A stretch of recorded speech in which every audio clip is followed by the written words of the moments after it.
How's it going, everybody? Welcome to another exciting episode of Channel X, the only show on Thursdays that starts the weekend early. I am your host, Tom Dog 247, and it's always Tom Dog all day and Tom Dog all night. Woo, baby! Alright, so hope everybody is going to have a wonderful, wonderful weekend. Why? Because we're starting off the weekend right. And we're going to have a lot of fun here today, or at least try to. And little little hint on a future project that I'm that I'm thinking about working on.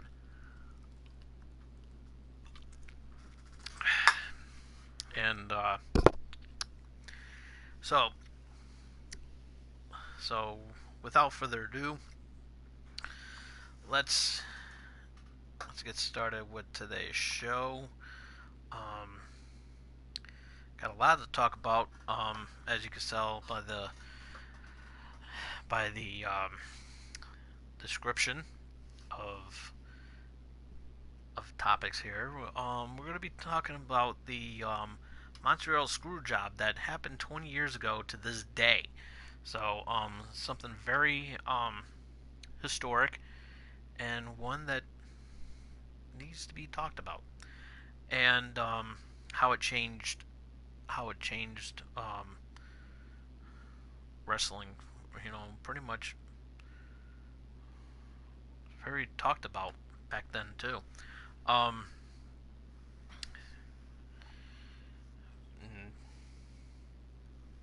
what it was, Um, um, briefly talk about that actually. Um, Instead of just just randomly talking about it and everything. Just like going on with it. Um,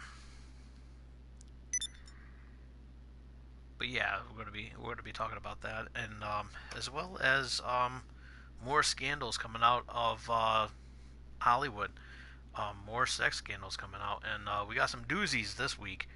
And seems like more and more are coming out of the woodwork. I believe we touched base with it last week. Um,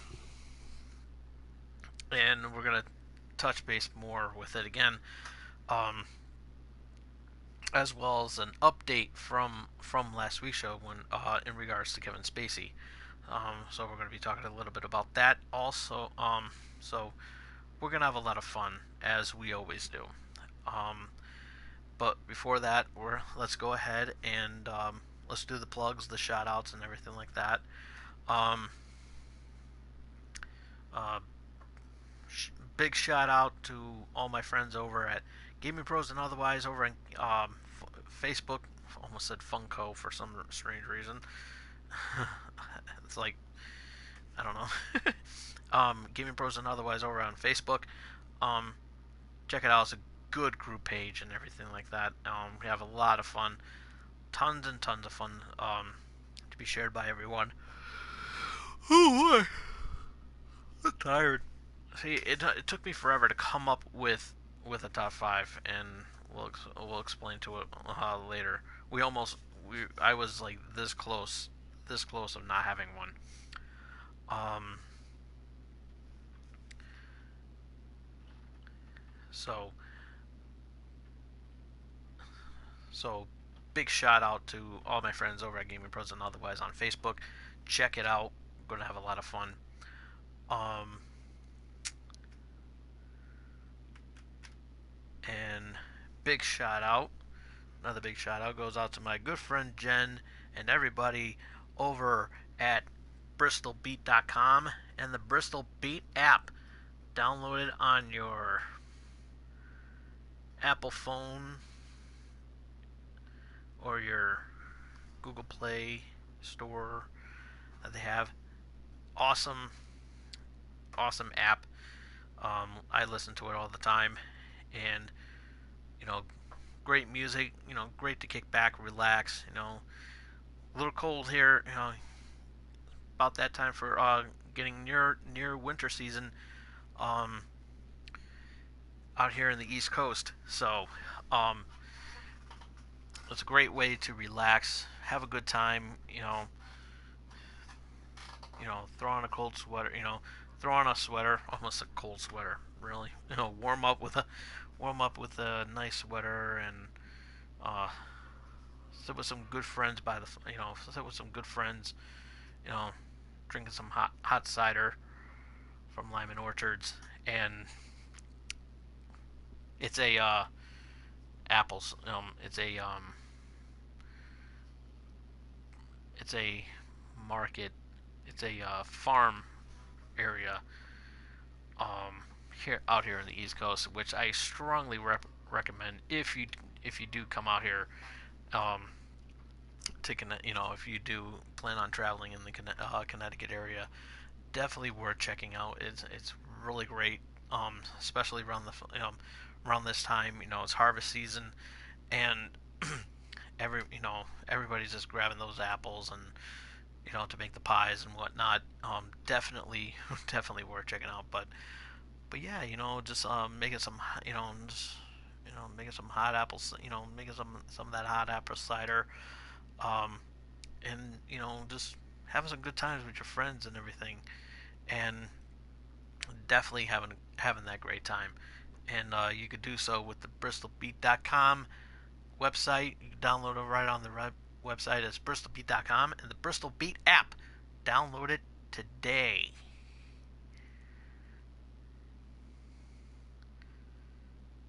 Big shout out to my friend Ryan with the uh Ryan, the camera guy. Um, old, huge friend of mine over here. Did a lot of I've mentioned to him a lot of times. Lucky bastard's going to Rhode Island Comic Con, and unfortunately I won't be able to go. You know, none of this because God forbid this network isn't paying me jack shit. However, if I was getting that, if I, what the fuck?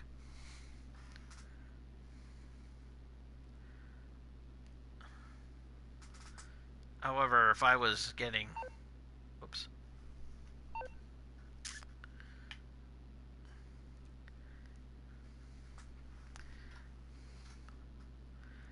that money, then I probably would have gone.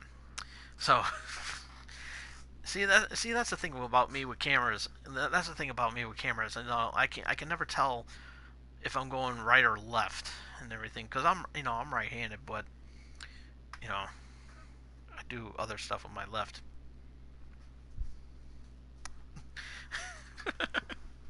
But yeah, I can usually I can never tell the difference between my right and my left, especially when you're on camera. If there's something on if I'm on this side, I have to point like with this hand, you know, or if I'm on since I'm on the right side of the screen, I have to point on this side, and even with that, I'm like, here I am. It's like, what the fuck, So yeah, um, but yeah, it's really cool and everything, and but yeah, Bristol Beat. So yeah, Rhode Island Comic Con is this weekend, and I actually got to get in touch with him because I have some projects for him if he gets a chance to do so. I have some things to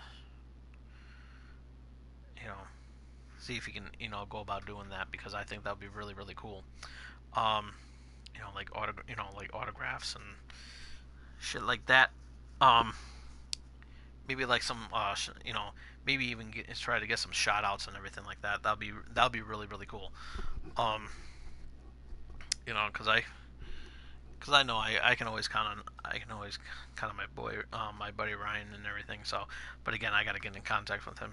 I'll probably talk to him sometime tomorrow. And but yeah, Rhode Island Comic Con is this weekend. So for those who are going to see it, don't want to miss out on it. It's really really cool. It's going to be really really cool. Um, and big shout out to my friend Marissa Bleh. And this episode is brought to you by M&J Video Games and Collectibles. Trade in your old video games and consoles, from retro video games to accessories and systems. You can also trade in your DVD box sets and Blu-rays, as well as sports cards and novelty items. Also, wrestling collectibles and autograph items, spanning from sports, wrestling, and actors. Um, there's a couple of locations if you are in the Connecticut area, or if you're just passing through to Rhode Island. You can check them out at 1049 Queen Street in Southington, Connecticut, and there's one in 38 Center Street in Wallingford, Connecticut.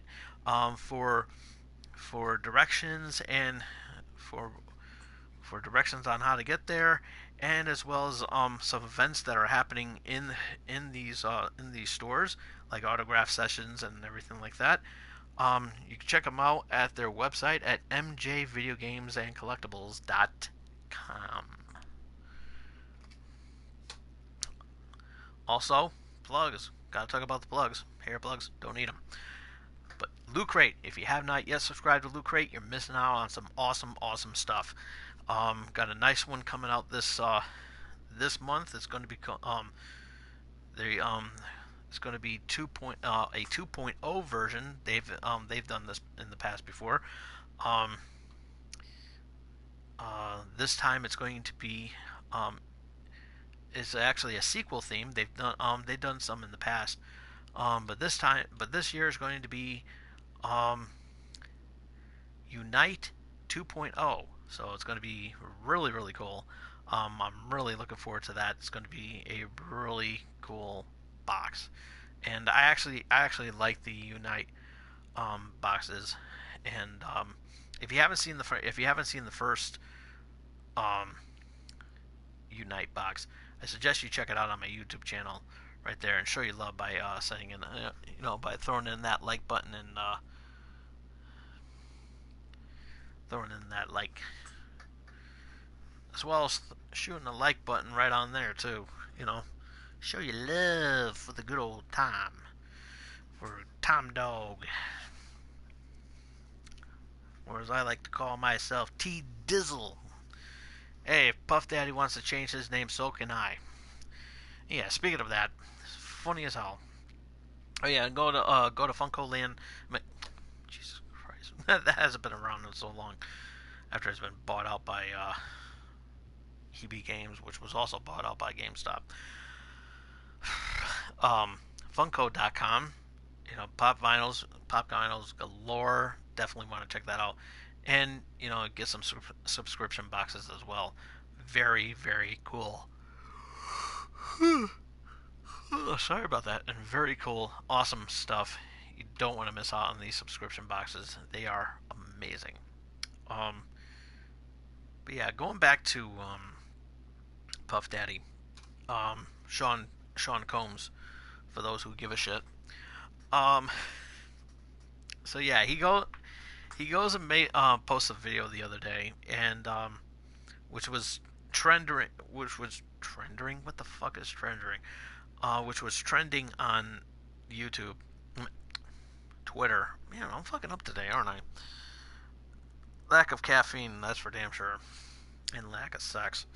Anyways, that's neither here nor there. Uh, but no, Puff Daddy posted a video, the other day on Twitter, announcing that he was going to change his name, and the name that he picked didn't was surprising to a lot of people, and discussed by one. And the name he chosen, I don't know if this was like a joke or what. I don't know. I believe it was. Like, he was just joking around or whatever, but it doesn't matter. It's still up there. He said he was going to change his name to Brother Love. Now, for those of you wrestling fans out there, which is probably the reason why that I'm going to be doing this episode with the talk about the Montreal Screw Job, um, Brother Love was a character portrayed by Bruce Pritchard. Um, you can actually check out his podcasts, which they are amazing. His podcasts are really awesome. I suggest you check them out. Um, something to wrestle with, something to wrestle, and that's the name of the podcast, and it's really cool. And but Bruce Pritchard originally was looking on Twitter and noticed that Brother Love was trending, and it was so hilarious. And even I was looking at it, it's like, what the hell, Brother Love? And it was like, here I am thinking that maybe Brother Love is going to be inducted finally into the WWE Hall of Fame. Like they're like leaking the information out now that, oh, Bruce Pritchard's going into the Hall of Fame. Um, so yeah, that was trending, but no, apparently it was with Puff Daddy announcing that he was changing his name to Brother Love, and I actually tweeted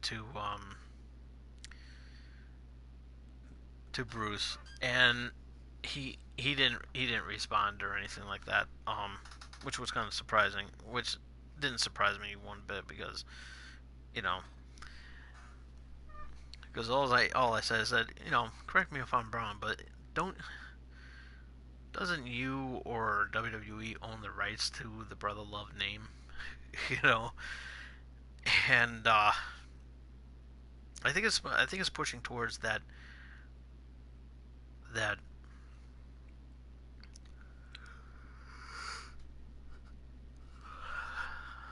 Brother Love the Brother Love name is owned by the WWE, and I think Bruce gets royalties whenever you know whenever that comes up and everything. But it's hard to say. I'm pretty sure that he gets some sort of compensation, especially with all that with the Brother Love footage that's on um the WWE network. Um, so that'll be pretty cool. But um,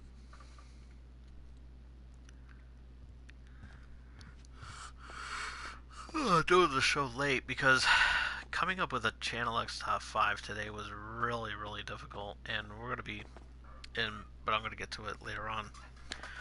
But yeah, Puff Daddy changed his name and everything, and I don't know if this was legit or what. I don't know.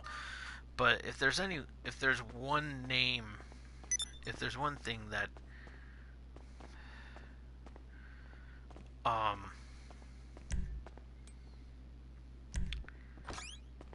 that Puff Daddy should change, if he were to change his name, it would be asshole.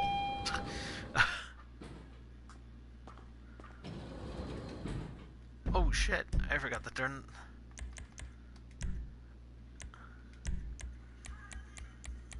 And I love this song too. Um, um, yeah, or vote or die. Vote or die. Because yeah, he actually did that. He ran a campaign years ago, but I don't know if he still does it. I hope he doesn't. Which was the vote or die campaign, and I actually commented on it back in my cable access days and everything, and even then, I kind of called him an asshole without acknowledging that I called him an asshole, because since it was on cable access, I wasn't allowed to call him said asshole. So I basically said, you know, vote or die, I choose death. And it's like, no one's going to tell me, no one's going to tell me if I, to vote if I don't want to. And this year, I was pushing towards not to, only for the simple fact that, this year's election didn't really make any sense because I don't know if it was in any other town, but, or any other state rather, but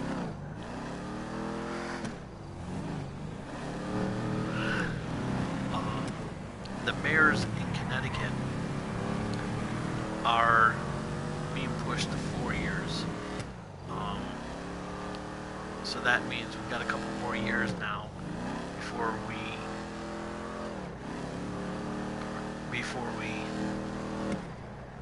elect a new mayor. So, because this year would have been also for mayor, and apparently that didn't happen. So now, I believe it's going to be the next year.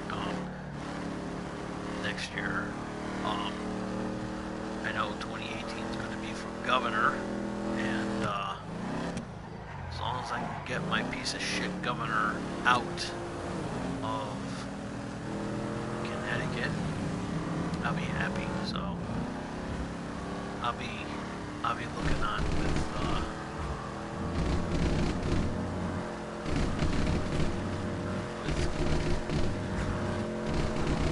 great interest.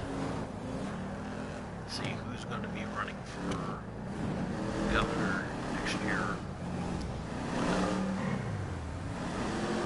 But yeah, Puff Daddy was really cocky about that shit, and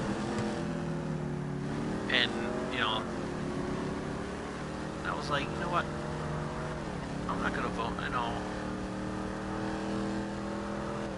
not gonna vote simply because a celebrity told me to.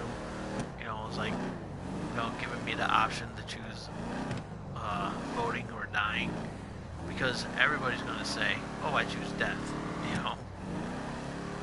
which is what I chose. And people took, actually, believe it or not, people actually took offense to what I said. It's like, well, voting is a part of it. It's like, well, if I don't feel if I'm not, and this is how I look at it, if I don't like if I don't like any of the candidates that are running, I'm not going to waste my vote on either one of them.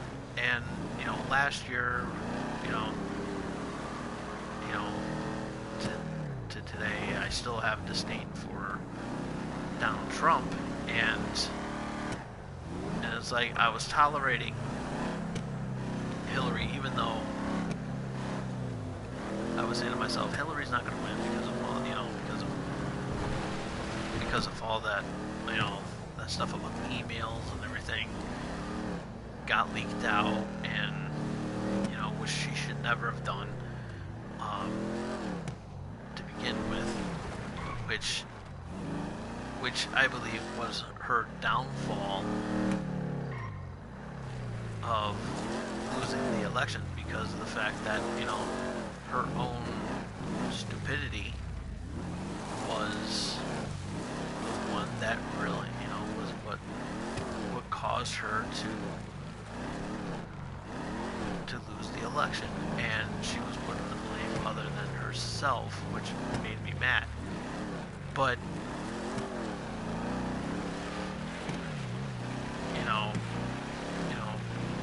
I'm not gonna lie. I'm not gonna hide the fact. Hide it from anybody either. I did vote for Hillary, but it was simply because of two reasons. One was the fact that the independent candidates were not noticeable enough to get a win, or to lead least, like,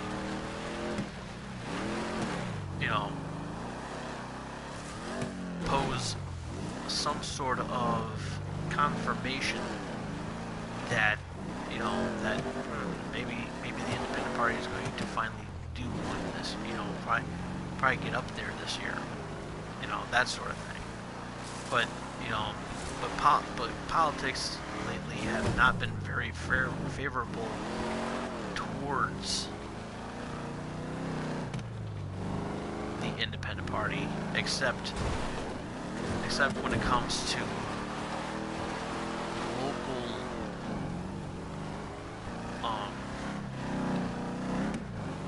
local candidacies like Board of Aldermen or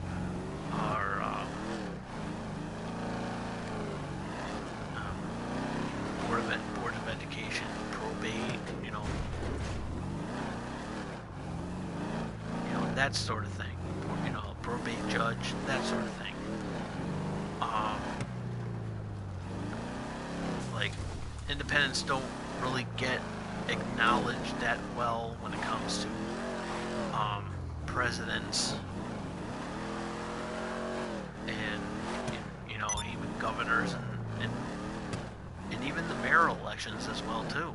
So, you know, they always get a bad rap, and that's the reason why that,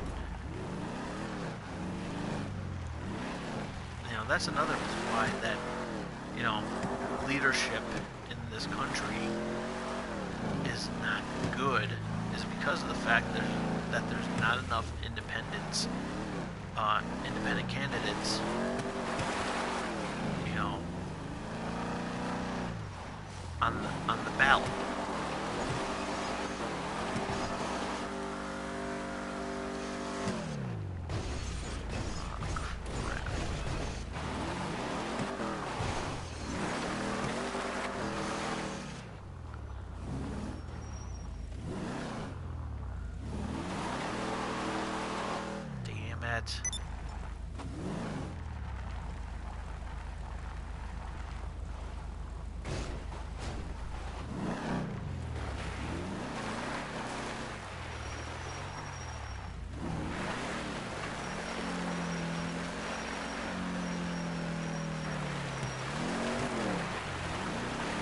Can I save it? Can I save it?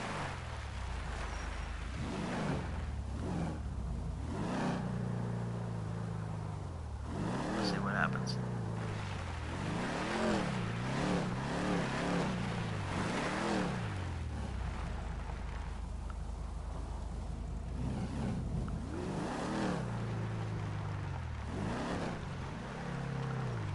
And that'll suck if I have to go all the way back. Yeah, it looks like I have to. Man, I was right there, too.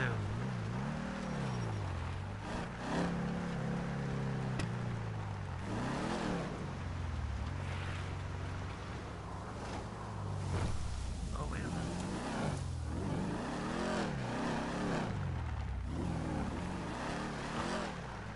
It's not gonna work. But yeah, you know, but the Independent Party, you know, the Independent Party doesn't, you know, doesn't really get the recognition that it deserves, especially, you know, most likely here in Connecticut. But, you know, I really don't know what it's like in, you know, anywhere else. I mean, if if they get, you know, if the Independent Party, you know, does good in other states and towns and whatnot, then, you know, yeah, kudos to them. But as far as Connecticut goes, Connecticut is not really that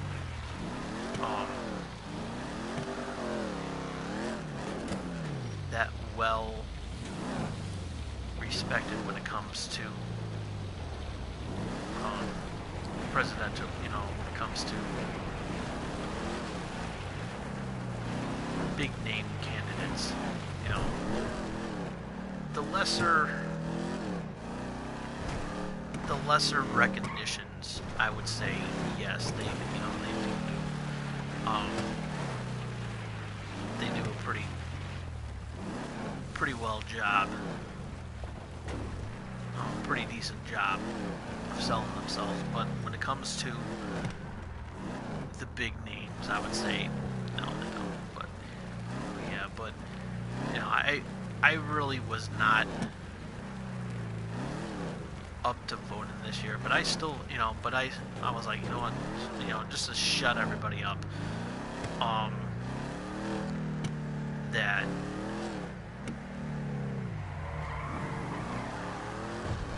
that I would vote this year, even though I didn't really have any interest in voting this year. I mean, because it didn't really spark any interest because, number one,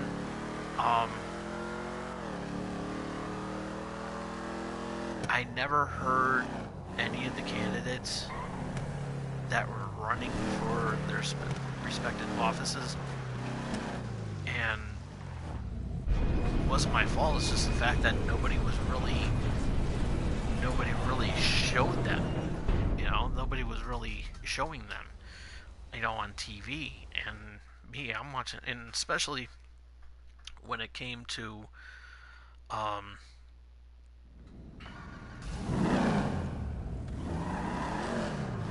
same thing, and I don't really watch cable access, you know, after I left in 2011, I just, I haven't been watching cable access because of the fact that was like, number one, that's the only place if you want to get local candidates, and that's, cable access is right there, and not to mention the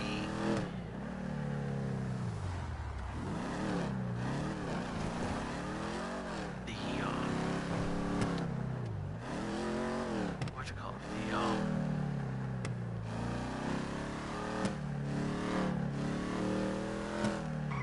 like the radio stations.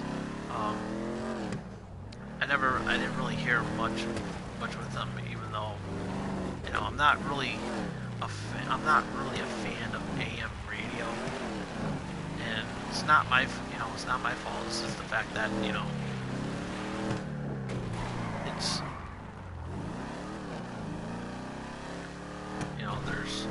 there's stuff on there that doesn't there's stuff on there that doesn't really spark an interest to me, and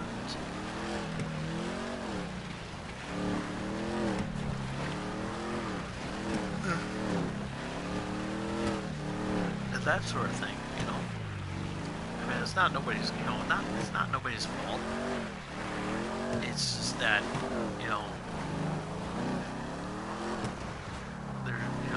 there's some things that that doesn't interest me, and if I'm trying to hear about the candidates, there weren't really.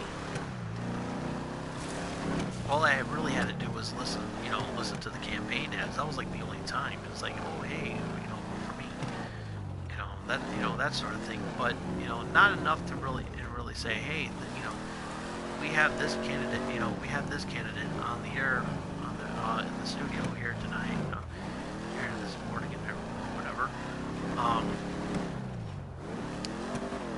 And that's what's more I'm interested in. I'm interested in, like,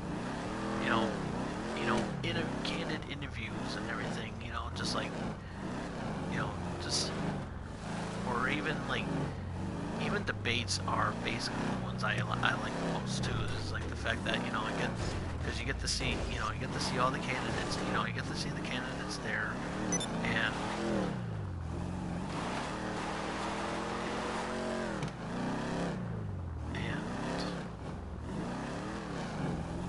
it was going to be really cool. And there were times when I was on cable access where I had, when I was on cable access, where I was going to have,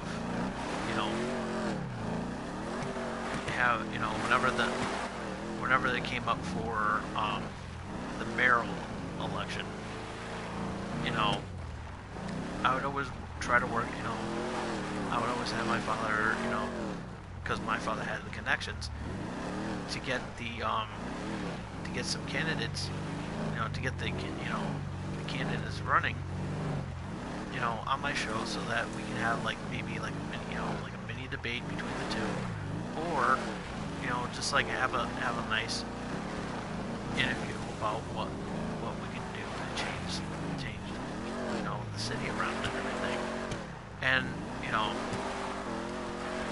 and these were going to be good, heartfelt questions and everything. And unfortunately, they had other commitments, so they couldn't come on. And it kind of disappointed me because my show was catered to the to a young audience, not young where I'm singing, I'm playing Raffi songs and everything like that, and doing, showing like, like showing Barney the dinosaur or whatnot, but that sort of thing. But it was something that I wanted to do. It was catered to a young demographic.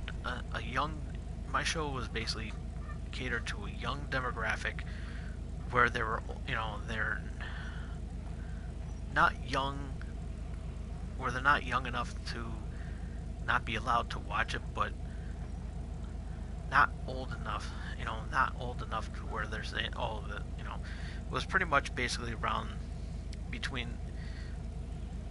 My show was basically catered to young, to those 18 and up. So it was more of an adult party show, if you will, and and it was really cool. Like and whenever it came to election time, it was like, okay, make sure you guys vote, but just don't vote for the wrong one. You know what I mean? Always throwing that little cliche, that cliched spot every time. It's like, if you're gonna vote, just don't vote for the wrong one. That sort of thing. And it was cheesy, and it wore out its welcome after a few years. And I've been on cable access for many years, and but it was kind of difficult because of the fact that it was also kind of difficult because we also were not allowed to say, we weren't allowed at the studio to be like, oh, this is who I'm voting for, this is who I'm, like, how you have that one person saying, oh, I endorse this guy, I endorse him. We weren't even allowed to have any campaign ads. So the only places that we can campaign was on the radio, which made no sense. And if you had the money in the budget, which was also very difficult, especially if you're locally, you could you can get it on paid television instead of public, instead of cable access. Because even though cable access was the place to do cable campaign ads, we just couldn't, because technically it's a form of advertising according to the standards and practices of the studio. We could not do that because it was a form of advertising, which if you have it, that, and I've brought up that argument so many times. It's like, well, that's kind of lame. Is that the fact that, how is the candidate going to sell them? How is the candidate going to sell themselves if there's no physical media on there except for radio and posters? We, it's going to be very difficult. It's going to be difficult. Not having that that facial expression, because I'm the type of guy that if I was running for an office, I want to be on camera. you know and if I don't have that exposure to the camera, how am I going to be sincere to the how am I going to be sincere to the registered voters in that district or whatever, and say, hey, this is me, this is what I intend to do for my town or state. you know it, it it's really difficult. It's really difficult for everybody, and it's that thing. But we I always have mixed reactions when it comes to voting, especially when it comes to local voting, uh, for local candidates. It's always been very difficult, because of the fact that they're not getting, because nobody's getting the exposure that they should. And I think that they should get that a lot of candidates get some exposure, especially when it has to deal with the public. And that's something I'm passionate about, because I like I said, presidents and presidents and mayors and governors, they get they get the attention. They always will get the attention. But it's the ones that don't get the attention should get the attention. And that's why this year's election was very lackluster, because of the fact that it was very watered down, because of the fact that there was no exposure for any of the candidates, even though it wasn't for mayor, president, or governor. It's just the fact that these guys should get that these candidates should also get recognized, through some sort of medium other than radio or newspapers, because hardly anybody reads a newspaper, and hardly anybody listens to the AM. Hardly anybody listens to the AM radio. So you gotta so. But the thing is that and that's the thing that my father always addresses too. That it costs money. I mean, yeah, I know it costs money, but it shouldn't have to cost money to do something that it shouldn't have to cost money when people have the equipment to do so. If you're on cable access, that shouldn't be they shouldn't mark that as a form of advertising, because if you're running for something, you should just put it on cable access. Same thing with YouTube. There's a lot of exposure lately on YouTube, and you could post a video where you can get where you could just send it to people locally, and just say, hey, this is me, this is who I am, this is what I'm running for. Hey, let's go for that. And I think that'll be really, really nice that they should do that. Start running more free campaign ads locally on social media.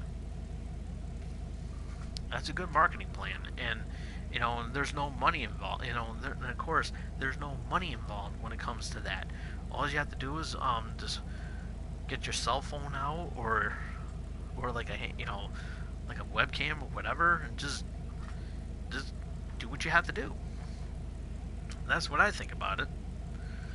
I mean, it makes perfect sense. I mean, there you go. You don't have to cost any. There's no money involved whatsoever. It's like you're doing that, and it's like if I have some of the equipment. If someone were to say to me, "Hey, I want to do a campaign ad. Would I mind using your equipment?" I said, "Sure, no problem." It's like the thing has got to be posted on social media. Nothing wrong with that. Social media is the way to go. Social media. So it's something I'm very passionate about. So, all right. So, as you can see,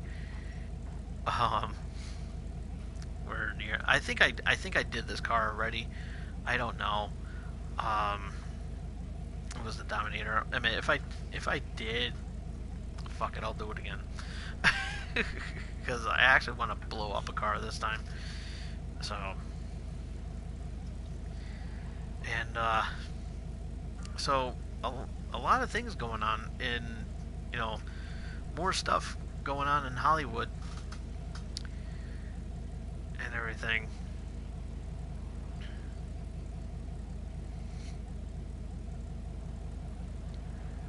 Wait, hold on a second.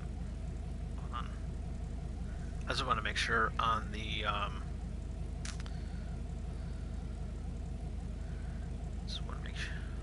just making sure on something on the I just yeah, and I'm reading the description as we speak. Um. Oh yeah, I even talk about the Montreal Screw Job. Okay. All right, so let's go ahead and do that then. um. So yeah, this marks the 20th year that the Montreal Screw Job happened, and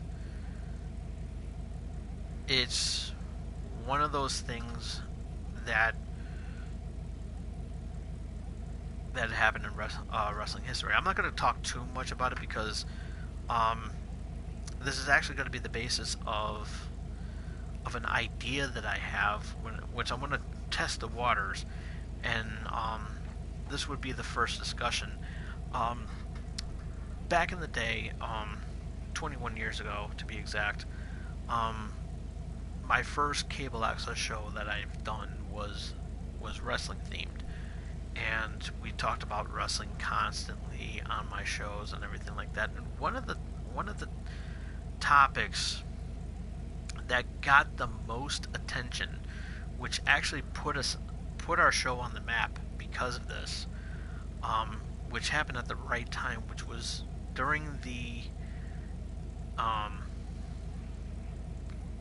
Monday Night Wars between WWE and WCW, which back then was a thing, and it was between those two companies, and they would go head to head on Monday nights, and it was very, very popular.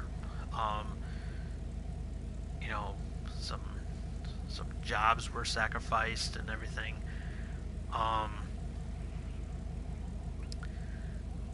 And you know, there were some hardcore politics going on at that time, and it really impacted not just it made an impact not only the wrestlers, you know, the wrestling fans, but the wrestlers involved. So it was pretty crazy. You know, it was a pretty crazy time, and so we had to do, you know, so me as a wrestling fan,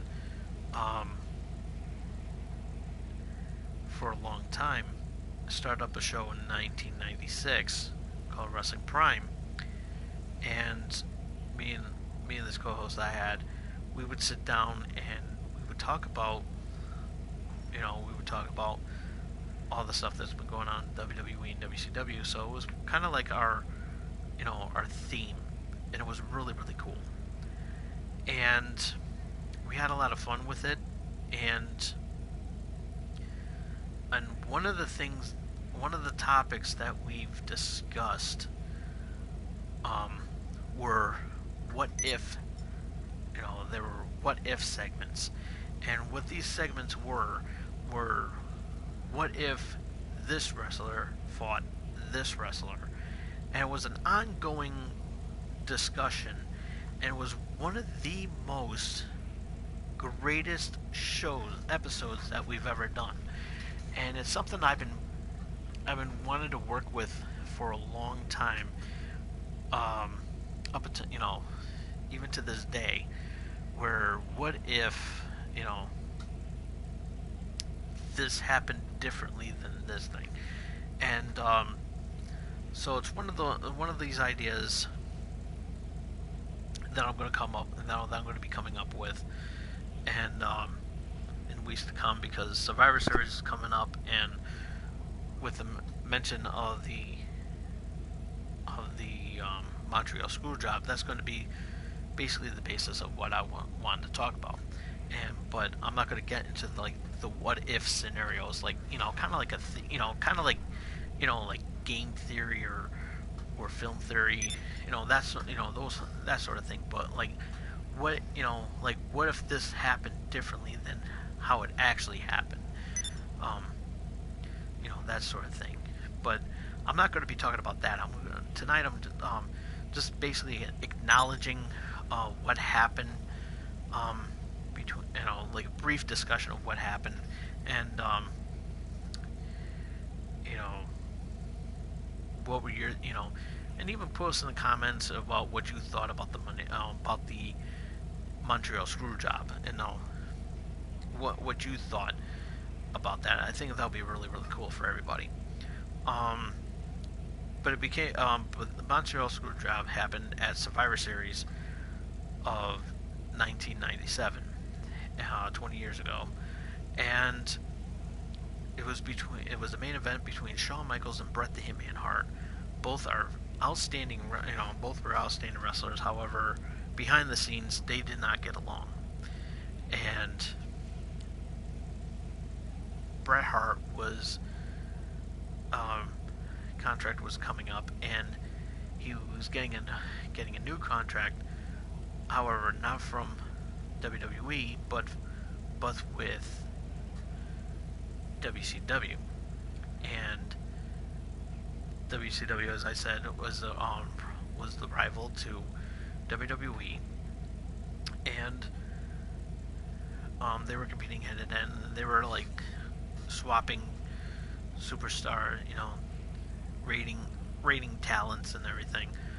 Um, say, oh, this guy will come in there, but more prominent for WWE, for a lot of WWE guys that were already there, jumping ship and going over to WCW, making a lot of noise and everything like that. And Bret Hart was next to join in, and he had a pretty high pay deal of how much they was given a high contract. I think it was somewhere, I believe, pretty expensive. It was a pretty high number. I think it was in the somewhere in the millions, if I'm not mistaken. And that was a big deal back then, considering now it would probably be a lot more. Like maybe 20 million. But it was pretty good. It was pretty interesting to see what would happen and everything. So Bret was champion, and so Vince wanted him to do the time honored tradition where, like, because you're leaving, we would want you to, pass the torch over to Shawn Michaels, who was going to be the next top guy. And Bret Hart was like refused because it took place in Montreal, his backyard, because Bret Hart is Canadian, and he wasn't going to be he was going to be in his hometown. So so he's huge in Canada. He's like he's the Ric Flair of Canada. He's really he's really huge. That sort of thing. And Bret Hart was a big deal in Canada. So anyways, he didn't want to drop the belt to Shawn. He more suggested to bring in it's like win the match, walk out with the belt, But then on Monday Night on Raw, I come in and I relinquish the belt or whatever the case. Like he would like lose the belt on the next night, um, in some fashion, whether he was gonna hand over the belt or just lose the belt in the match, and that would have been the end of it. So Vince was like, all right, fine, whatever. And so him, so Vince, Shawn Michaels, Triple H, and Dave Hebner had a discussion behind closed doors and said Brett doesn't want to do the job and everything. So this is how the story went down, from what I was gathering, and I've seen a lot of videos on everything. So I mean, and there may be times where I'm hazy, but anyway, he goes and says, "All right, we have to make sure. I don't want that belt. I'm afraid, because Vince. The reason for it is because Vince didn't want the belt to go to WCW. Like he didn't want to bring, Brett didn't want to go into the to WCW with still carrying the belt, and it was crazy. It was really really crazy, and it was tough. It really was tough.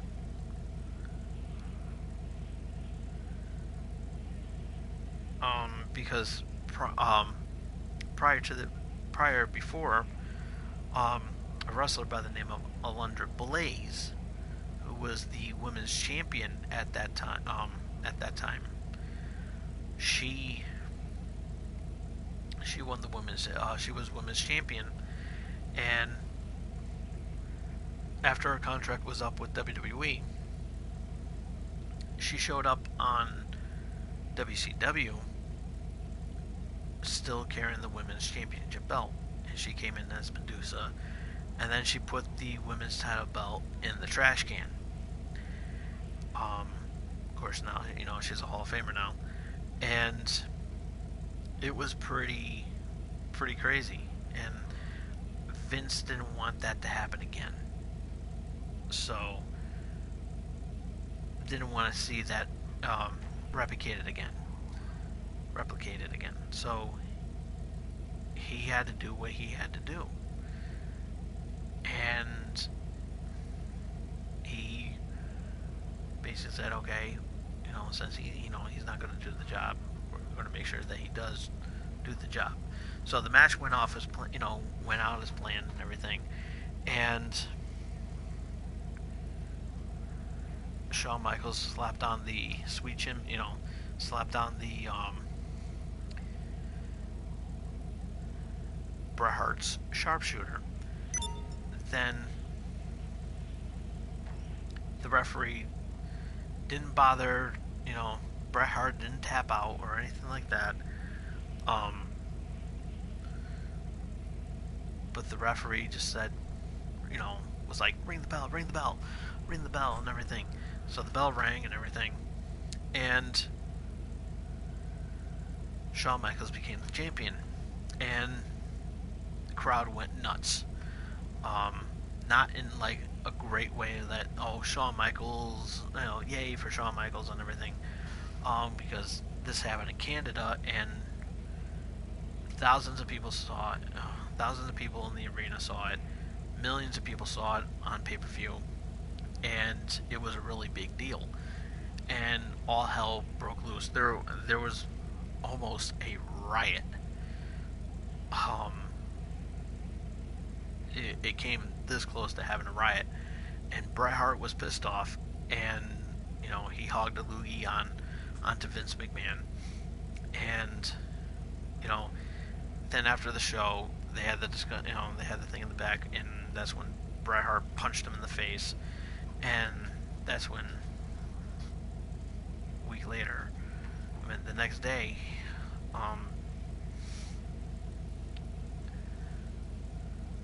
Vince did the whole Brett screwed Brett, and that's what implemented him to being the most hated guy in WWE because of that incident. And so it was a pretty interesting time, and we had that discussion on my show, and it was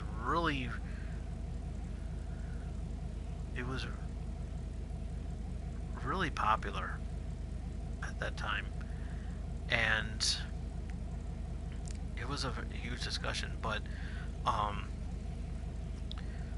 so once I get the gumption to do so, I'm gonna do the whole, you know, what if scenario, if and everything. So it's gonna be something something to watch. And it's gonna be really cool. So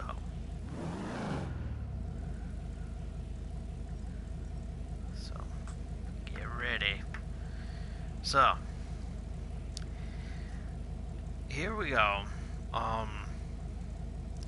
We have to talk about this because it's getting to that time. More Hollywood news, man. Some more sex scandals going on in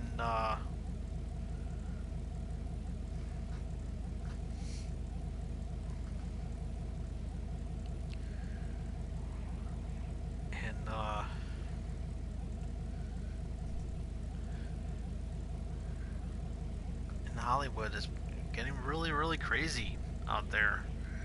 And Charlie Sheen uh, was next on the list because Corey Haim spouted out about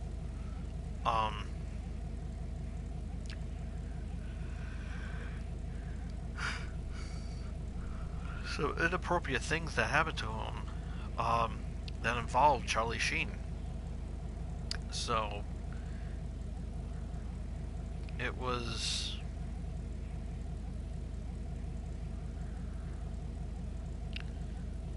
pretty crazy, but none as crazy as the one I'm about to read right now. It's going to be a brief discussion, but it's something that really needs to be talked about because it's getting to a point now where it's getting really, really serious. And this one is by far the craziest. Comedian Louis C.K. has been accused of sexual misconduct towards several women, including masturbating in front of them to their horror and embarrassment, according to a report in the New York Times. Comedians Dana Min Goodman, Abby Shockner, Julia Wolof, Rebecca Colley, and alleged the Emmy-winning star of FX's Louis either pleasured himself in front of them, asked to do it, or did so over the phone. But in reality, it was both. Some of them, two of them were invited to his apartment, and the other two were over the phone. A fifth woman detailed her allegations against CK to the paper, but was not identified. A lawyer for CK did not immediately respond to comment on the Associated Press, but a representative for the comedian said Thursday that CK would issue a written statement in the coming days. Another publicist told the Times the comedian would not respond to their reporting. Shockner, who said she heard CK masturbating on the phone in 2003, declined comment to the AP and representatives for the other three named women did not immediately return messages seeking comment.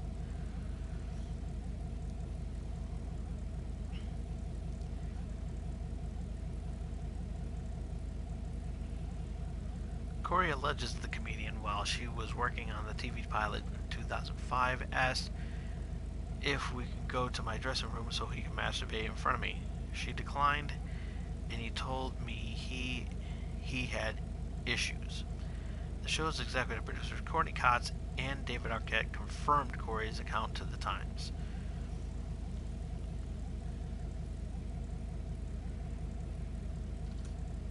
Arquette's representative also told the AP her client had nothing more to add. In anticipation to the report, the New York premiere of Louis C.K.'s new film, I Love You, Daddy, was canceled on Thursday night, and C.K.'s scheduled Friday appearance on The Late Show with Stephen Colbert also has been scrapped. The small distribution company handling the release of I Love You, Daddy said it is reviewing the situation and giving careful consideration to the timing and release of the film. HBO announced on Thursday that CK would no longer be participating in Night of Too Many Stars, America Unites for Autism program, set to air on the cable channel November 18th. HBO also said it would remove CK's past projects from its video on demand services.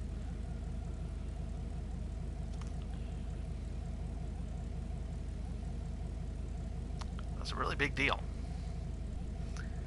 Really, really big deal.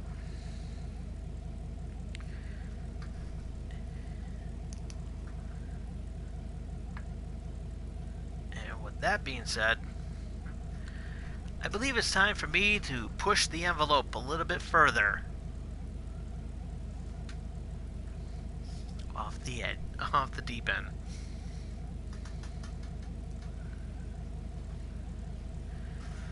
With the Channel X Top 5. And why only 5? Well, do I really have to explain myself? Again, especially to the assholes over at YouTube. But here are the top 5 inappropriate things I could say about this article.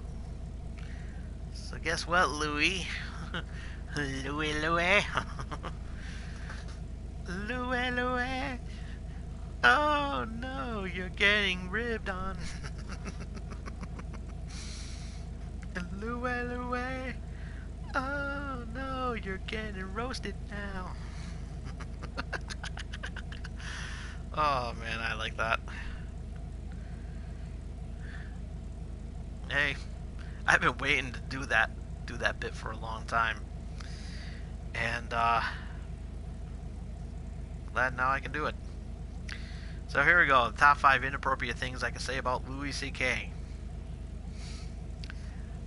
Number 5. If he was a Catholic priest, he would have gotten away with it. Nice shot. Number 4. I knew he was a jerk-off, but this is ridiculous. Another nice one. Number 3. Scott Baio says it's just locker room talk. Well, you know what? Fuck you, Scott Baio. Oh man, that was a good fart too. Too bad I didn't. I should have did it live. Don't worry, folks. Alright, number 2. Don't worry, folks. The FX show Louis and I Love You, Daddy will replace Louis C.K. with Christopher Plummer.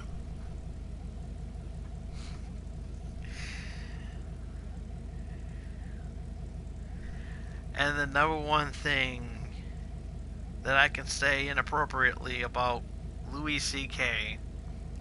is now he's going to get a lot of followers on AshleyMadison.com. And those were your top five. Top five. Top five. Pushing the envelope live. Doing the top five.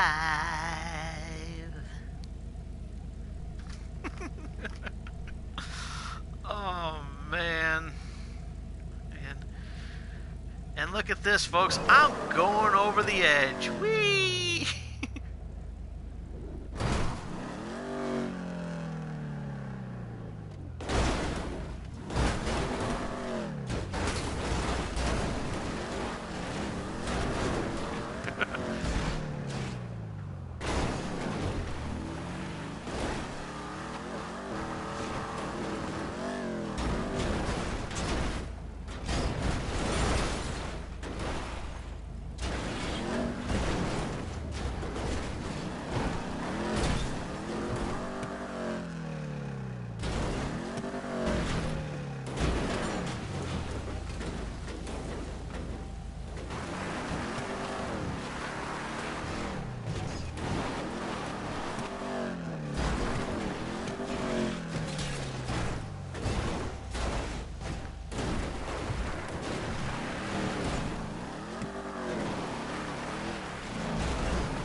Oh, man.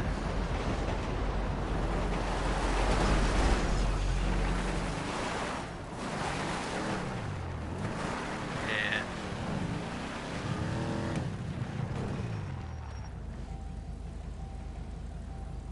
Oh, man. Look at that car. And that's horrible.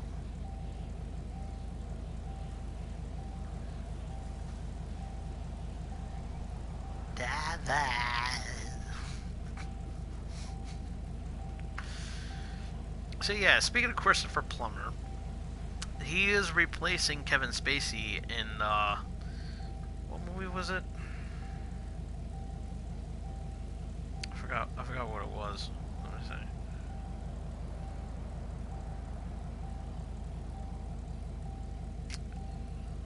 Yeah, I'm a little slow today.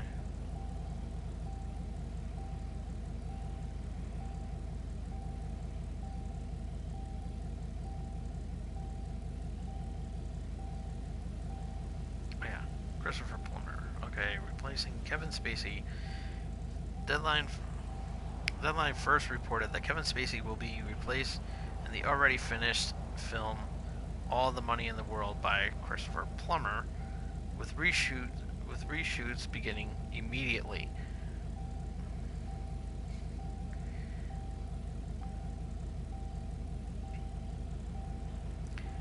He is playing J. Paul Getty, and Christopher Plummer will be will be playing that role now instead of Kevin Spacey.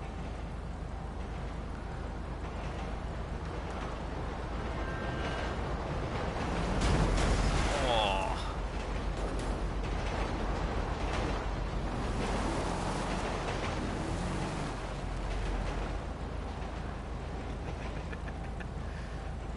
Man.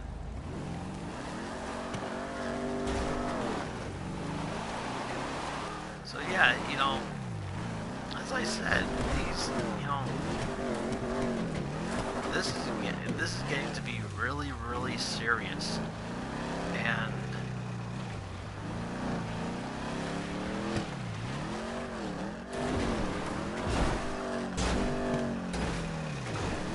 that I would have laughed at that blown up right there.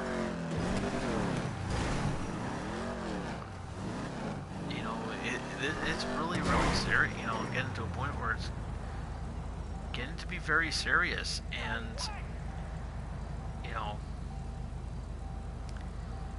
I'm telling you, Hollywood's not the same as it used to be.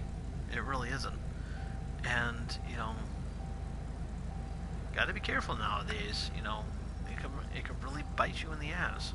It really can. But you know,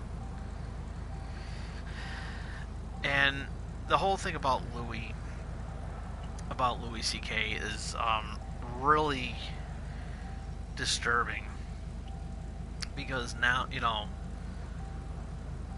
it's that he's saying that he's a chronic masturbator, and it's like, and he needs help. He really needs help, and maybe Lorena, since he has a problem, a really serious problem, maybe Lorena Bobbitt can help him out. So I don't know. I'm just saying. I'm just saying, folks.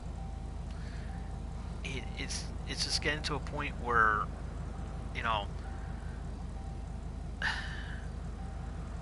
we're just like, and Donald Trump, started this mess and everything by saying, oh, it's okay for to grab women by the pussy and everything like that. Women love that.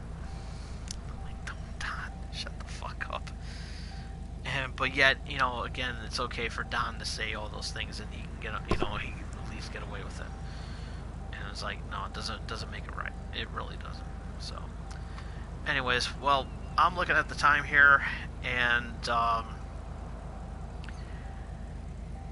it's getting late, and I gotta get going. So that means I'm gonna be calling it a night. Next week, however. Next week we are going to be doing a taped show because of my work schedule, and so it's going to be a taped show. So it's not going to see any of that, any of this right here, or that, that stuff on this screen, on this side of the screen. Remember, left, right. So, anyways, camera left, Tom. Camera left. Anyways, so you won't be seeing any of this gameplay while we do this. So, no need to worry about that. So it's going to be a tape show, and we'll see how well it does and everything. So, so be on the lookout for that for the new series that I also mentioned. Something worth talking about and everything. So it'll be really cool to check out. And keep on the lookout for my Twitter feed over at TomDog247 at TomDog247. You can also find me, and if you missed any of tonight's episode, you can check it out on YouTube right now. You'll be able to check it out on YouTube right now. Immediately following this episode. So, definitely worth checking out. And while you're at it, drop in a like, share with your friends, leave some comments or two. But more importantly, folks, show your love for this channel by face hugging that subscribe button.